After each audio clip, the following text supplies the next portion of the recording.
Hi, I'm Yenny, and today I'm going to talk about creating an inclusive corporate culture. A little bit about me, I'm working at Yelp as a software engineer on the BizNational team in Hamburg, and I lead the Awesome Women in Engineering group at Yelp in Germany. And Awesome Women in Engineering group is our employee resource group targeted for women in tech. I'll talk a little bit more about it in a second. So, about Yelp. Our mission is simple and straightforward. We want to connect people with great local businesses. Look around you, there are a lot of businesses around us, but which business will you go to, and how do we get to know them? So Yelp can help you find out that information by reviews, videos, and also photos. So this is how Yelp looks like. This is our desktop page.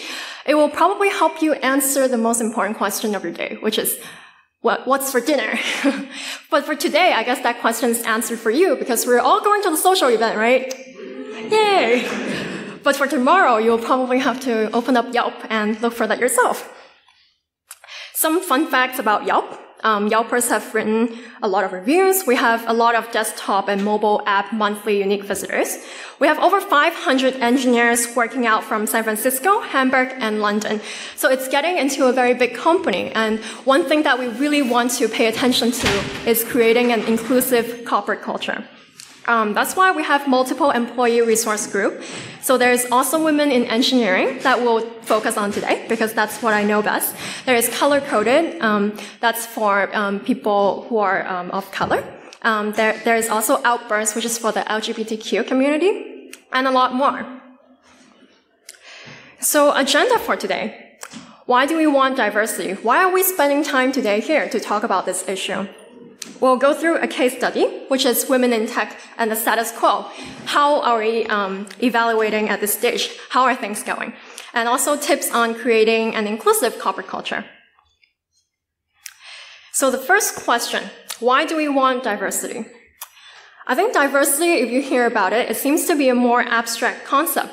So let's translate it into something more tangible, which is this question. Why do we want people from different cultures, backgrounds, and genders to join our companies? First of all, people from different backgrounds approach problems in different ways. We're in the technology industry, and there are a lot of difficult problems for us to solve. And it's not sufficient for us to just have one way to resolve problems. We need the best way. And that's why we want to invite people from different backgrounds, different walks of life, to join and resolve this problem for us.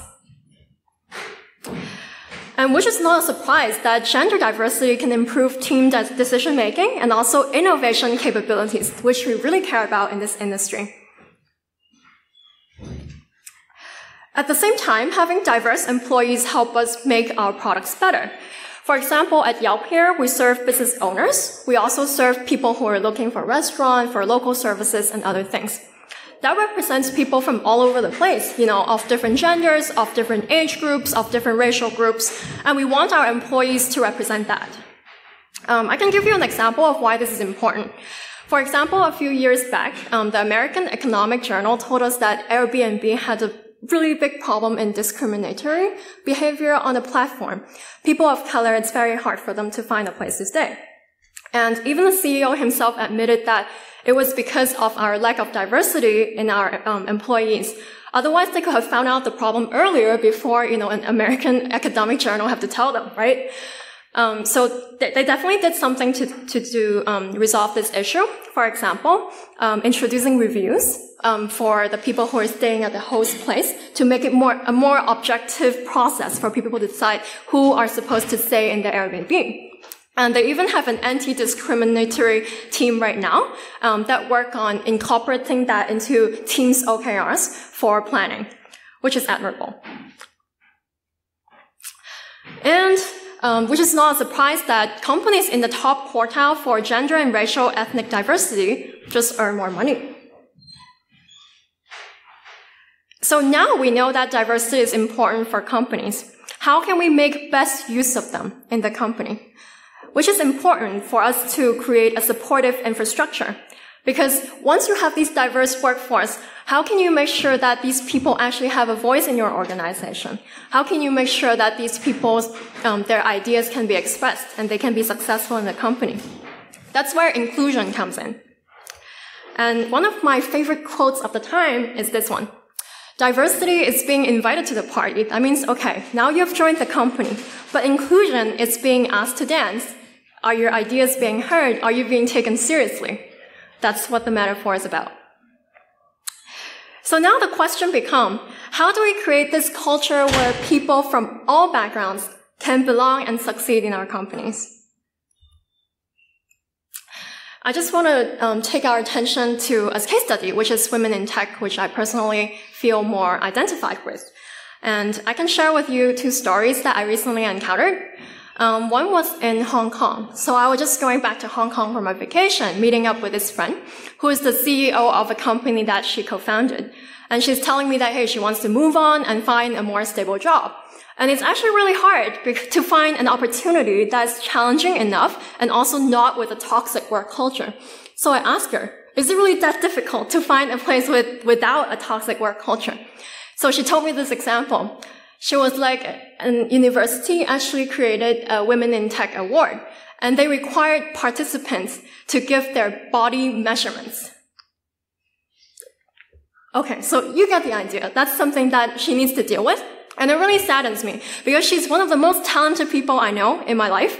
And yet she needs to worry about this, instead of having her time and effort put into creating the best product for our world, she needs to worry about finding a job that is not toxic. And there is another instance. I was in San Francisco for a work trip. Yeah, I've been traveling this month. And I was meeting with a PM who is also a woman in tech. And I was expecting her to tell me how great things are, what kind of product she's developing, except she told me that things are not going well. Okay, so how is it not going well? She's the only woman in the startup. She used to have a mentor, but she's also a woman in tech, a PM who left because of the toxic culture. So what about this toxic culture? She's an experienced PM, and yet she was given very junior responsibilities, and that's why she left. And so now my friend is alone, facing this toxic environment. One of the examples that she gave was the company was trying to hire for the marketing department, and they're looking at photos of women and talking about what types they're like. And when she was reflecting that instance to the CEO, that instance was not being heard, the suggestion was not being taken until another male colleague raised the same concern. So that's some of the problems that women in tech have to deal with on a day-by-day basis. But I'm pretty sure the two examples that I heard is only the tip of the iceberg, because we can also see more of these things in terms of stats. If you look at Europe, we have 17.2 female technologists, which is a pretty small number. And there are a lot of experiences of women in tech categorized here. For example, people not receiving high visibility assignments, it's harder for them to get known in the company. They're excluded from more creative and innovative roles. They're being assigned with things that are repetitive and having their ideas ignored, which is exactly what my American friend was facing, until a man makes the same suggestion later.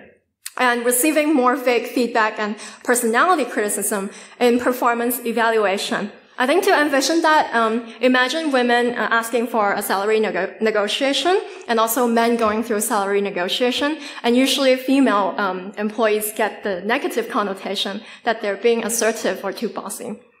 So that's unfortunate. And also women feeling stalled in their career. And these are just a list of things that I can come up with out of the top of my mind of recent incidents. For example, people who claim that they promote meritocracy actually show greater biases in favor of men. Or a couple years back, women in tech in big tech companies were as low as 10%. And actually that number hasn't gone up a significant lot. There's the Twitter movements of I look like an engineer, and also the Me Too movement talking about toxic work cultures. And also, Susan spoke up against Uber on sexism and sexual assault. So, some people say that, the tech industry is a boys club, or programmer equals a programmer. I think that we can do better than this as an industry. And that's why we're having the talk today. So how do we create an inclusive corporate culture? So there are a few things that I'm going to present here, and these are things that we've tried at Yelp. So I'm just going to go through each of them and evaluate how well they fare out. So making inclusion a company-wide goal. Who in the audience here can make decisions for your company? Great. Okay, this part is totally for you, so listen up.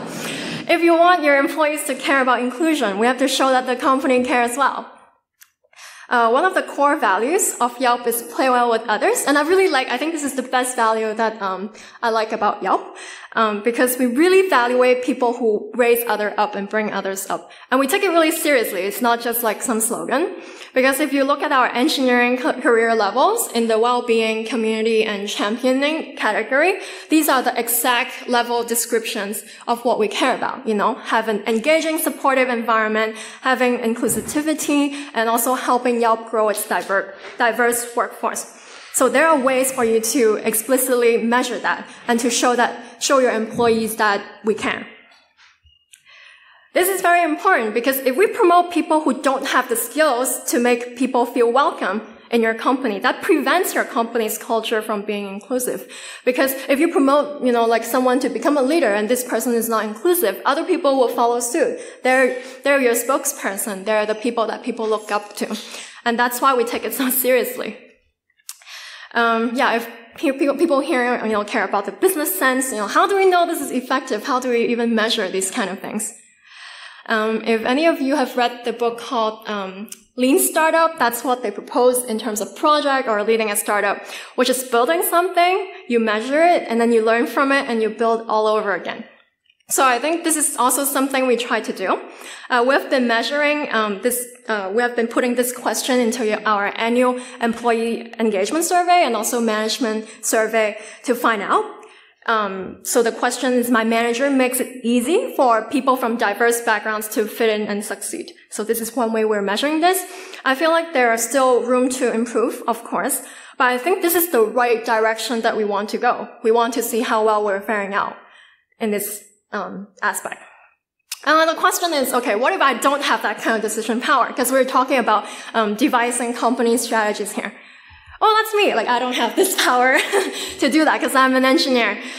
So one way to go about it is the bottom-up approach, which is to start a women in tech employee resource group or, other aspects of employee resource group or supporting one. So in my opinion, that increases women in tech's sense of belonging, and also it creates opportunities. So there are 3 things that I think is important for this group: providing a safe space, networking opportunities, and acting as a professional amplifier. So providing women in tech a safe space. Why is it important? Because it's really hard to fight against the system when you're only one person against the world. So if you've heard about, previous examples, women daily, they face aggressions, they face biases, or even in the worst case scenario, sexual assault. And sometimes even the HR department can betray you, as we see in recent media examples. So who do you go to? So I imagine this group, and I think this is exactly the group where we can turn to each other to find that safe space, to help each other find, what are the decisions that we can make here? What are the next steps that we can do in face of these situations? So I think it's important to have a space like this. At the same time, it can create networking opportunities for women, which can also increase visibility. So I don't know if you've had this feeling before when you're at a dinner table and you just can't find, anything to talk about. And sometimes that's how you feel when you're a minority. Sometimes, it's just you're not in the in-group. And that feeling is pretty awful. So, and I would say networking opportunity is really important. So imagine social situations, that's where you share the important information. For example, company strategies, dynamics, people dynamics, what's gonna be new in the company. And most importantly, salary ranges. That's something that people talk about in social situations. And if you're not in the in-group, it's much harder to get that information. And it's not only one case. We've heard of multiple cases where women only know that they're being underpaid when they heard a male colleague sharing their information and they're at the same level. And so this is an important opportunity for us to gather that information and create the networking opportunity. At the same time, it can also act as a professional amplifier because we know that women's work is not visible enough. So earlier this year, we created a summit called the Awesome Women in Engineering EU Summit, where we invited a few women speakers to talk about their work and also their thoughts on diversity to engage everyone into the discussion. So that gave them the visibility that they don't get day to day. And I think it's also a good chance for them to practice communication, to practice public speaking, things like that. Quick tip though, it's all glamorous and stuff. It's gonna work, but hey, it really requires time and effort from your engineers. So don't just go ahead and be like, like women create your own groups and it's gonna be easy and stuff. It's actually a lot of work and a lot of effort put into this. Mentorship and setting career goals. Personally, I feel like that really worked for me. So she is my mentor at Yelp and her name is Virginia. So when I first started at Yelp, I remember my first time doing project leading, my first time doing interview, my first time mentoring an intern. Really talking things out with her makes me feel like I was not alone because she has been through all of these situations before. And sometimes I have difficult situations that I need to handle at work. I'll be asking myself the question, what would Virginia do in this case? And that really helped boost my confidence up and also reassuring me that that was the right decision. So I was really thankful for that relationship. And Gusum, she was the first intern that I mentored, so I was asking for advice from Virginia how to mentor Gusum. And I was really proud to say that she came back as a software engineer. She was an intern last year. So, throughout her career, she has faced a lot of opposition. People, doubted her for her decision to stay in tech. But I'm very glad that with the experience with the mentorship, with her working in Yelp Hamburg, she's decided to come back as a full-time software engineer. So that's a very motivating story. Yeah, but at the same time, mentorship pairing can be tricky. Not everyone would click. And it's also a very time-consuming process to do that. I've also tried to do some mentorship pairing myself. It's quite a lot of work. And access to senior leadership, I would really want to highlight this because it gives people a sense of what they can achieve. And I think that's especially important. I think it's important for everyone, but it's especially important for minorities where they can go. And for example, some of the things we do is having one-on-ones with senior executives, so we do have that. And also we have a journey line series, which is basically executives or people of a position of power talk about how they got to where they are right now. And that has been helpful for me. Providing employees visibility, helping them set their career milestones, and also getting good feedback from the one-on-ones.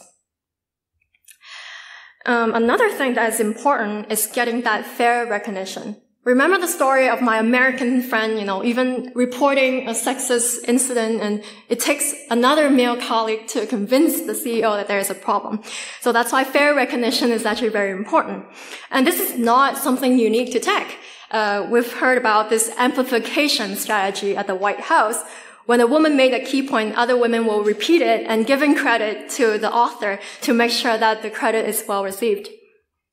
And this is something that we're actively trying to do. For example, I really like this app called Yelp Love, which is something that we did in one of our hackathons, and I think that really embodied the fair recognition aspect, and it's a very crucial thing in our culture. So this app is, you can send love to your colleague. It's basically a simple appreciation for the things they've done. And usually, whenever there is a product launch or there is something coming up, we'll send a love link so that people can send love for the engineers who have done this, for the PMs, engineering managers. And this is great because oftentimes if you don't have this tool, you'll just remember the people who are mostly high profile. You'll just know the few names that always appear. But then this tool really asks you to think about who actually are in the project, and we want to give them all the credits that they deserve. And that's why this is something that I would want to talk about. One quick tip. Yelp Love is open source and in Python. So if you want to bring that to your company, I would highly suggest you to do so. And even people who have left Yelp to, say, start their own company, this is the first thing they'll bring to their company, Yelp Love. Ally training. So this is the last point that I will want to talk about. First of all, I think it's already a great step forward that all of you are here listening to this talk. I think this is already a great step forward because you're willing to take in that information. I know it's like a lot of things to take in. So this ally training is also aiming for people to be more aware of the things around them and especially stepping in when things require to do. So we do have ally trainings that we did last year to show employees how they can be good allies and encourage each other to speak up and point out things that are not fair to others. Another quick tip, it's a long-time investment, so don't expect having one ally training or having one unconscious bias discussion. It's going to change how people think. I think this is a long-term investment, a long way to go, because we're talking about changing how people think, changing how people's behaviors. So this is going to take a while. But yeah, in summary, we've talked about the previous 5 points about making inclusion a company-wide goal, bottom-up one if you don't have that kind of decision power. Start employee resource group, having mentorship, ensuring fair recognition, and also ally training. So these are the references I've looked at. I will especially recommend the first one by Chelsea Troy. She has a lot of articles on inclusivity, activism, and other things that she cares about, which I think is a very good read if you want to get a hang of information in this sector. I would highly recommend. Also, some of the resources I go to include Lara Hogan. She also writes really good stuff. Rachel Williams, thought leaders in this sector.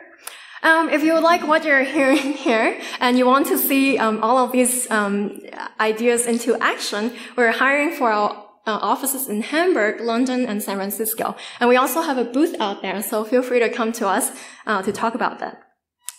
Last but not least, I just want to close off by saying an inclusive corporate culture is only achievable if all people are on board. So hopefully after this talk, we can think a little bit more about this and bring this back to your own community, because together we can make this industry a better place to work in. Thank you.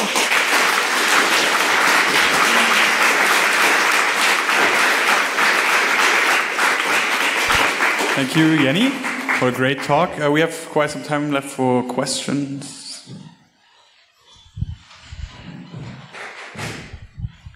Okay, thanks for the talk.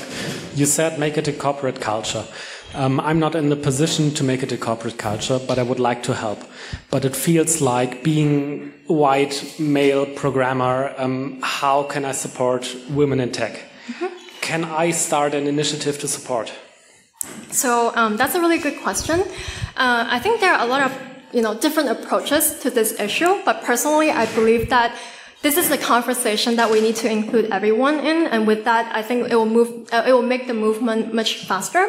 So one thing that we have mentioned here is called ally training, which basically means to leverage your power or your privilege to help out communities in need. One example that I can give is the starting of the Women in Tech group in the Hamburg office. So our office head actually gathered all of us and be like, hey, we have a chapter in SF, and this might be something that we can do too. And this is definitely something that the company will support. And given that signal to us, then we know that it's a green light, we can go ahead. So I feel like in that situation, he used his privilege to help out this situation. But there are also other things that you can help out. For example, if you see things that are not just in a daily context, you can also point it out and explain to people why this is not being inclusive behavior or things like that, which I think can be helpful to minorities too.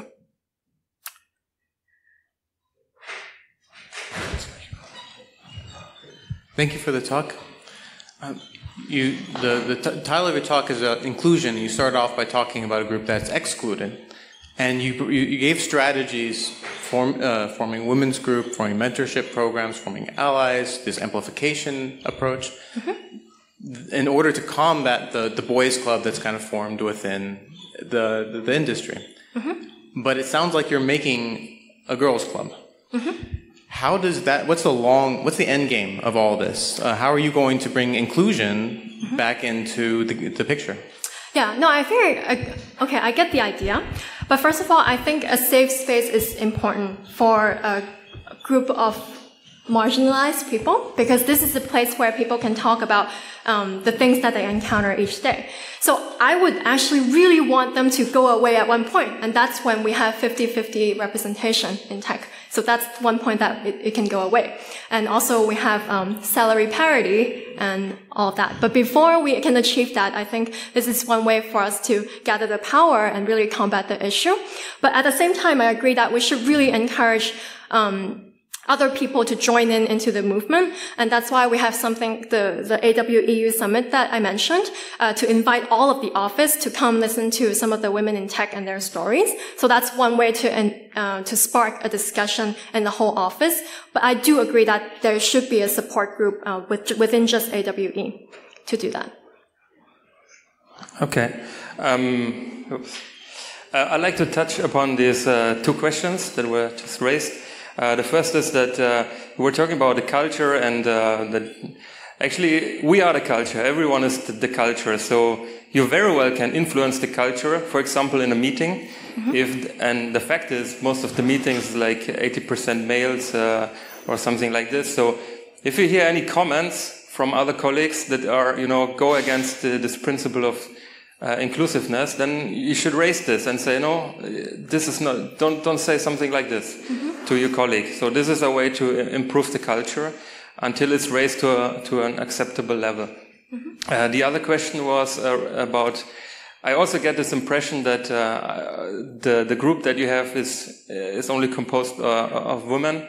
And on the one hand, I really appreciate your effort and think it's really cool. On the other hand, I find it a bit sad that women have to fight for their own rights on their own, and I think this should not be the case.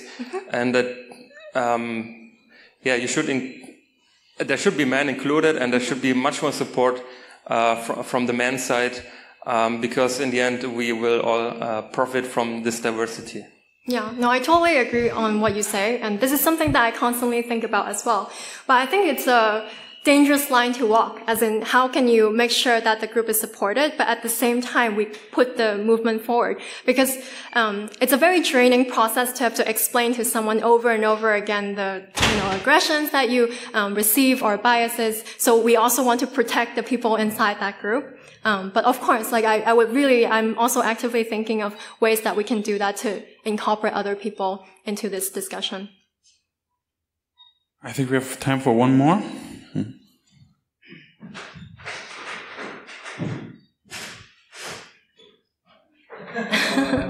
So thank you a lot for the talk. I think it's quite courageous to give a talk like that here with that. But I wanted to ask a practical question. So you talked about like forming women's groups. And so I work in a small startup. We don't have that many developers, but I was thinking it's a possibility to do it with all women who work in a company. What kind of things do you do when you meet? How often do you meet? Yeah, so that's a really good question. I like the practical questions because we can talk all we want, but then, we need to come up with a plan. So in our company, we have around 70 people. So like the group is also relatively small. So we started with just social gatherings. We started eating lunch together. And then we started doing something more, for example, the summit. But in San Francisco, where they have a bigger chapter, they can do a lot more. For example, the Journey Line series is started by the AWE. They also do external events where they invite other women in tech in the industry to present and talk about their experience or their work. The mentorship program is also started on the AWSF side. So gradually we're signing up ourselves for more of these things. For example, the mentorship program for me and Virginia, it's through that group. So yeah, gradually we're increasing the programming, but in the beginning, we really just started out with, hey, let's grab lunch.